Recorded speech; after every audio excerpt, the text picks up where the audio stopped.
আলহামদুলিল্লাহ, এই খবরটা শুনে অনেক ভালো লাগলো। আমাদের দেশ সহ বিশ্বের সব বড় বড় মুসলিম কান্ট্রিগুলো একত্রিত হচ্ছে। খুব শীঘ্রই ইসরায়েলের বিরুদ্ধে যুদ্ধ ঘোষণা হবে। বিশ্বযুদ্ধ শুরু হয়ে গেলে যাবে। আল আকসাকে রক্ষা করতে হবে গাজাকে। হে আল্লাহ, এই যুদ্ধে আমাকে কবুল করে নেন একজন ইসলামের মুজাহিদ হিসেবে। আমরা সবাই প্রস্তুত আছি যুদ্ধের জন্যে। যুদ্ধ না পারলেও সামনে ঢাল হয়ে দাঁড়িয়ে যাব।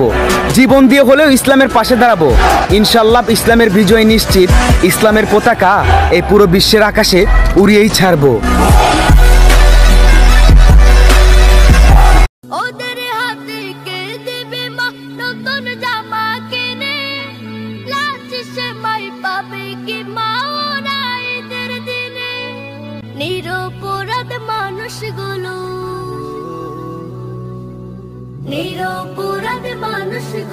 সয় কত আঘাত, সয় কত আঘাত।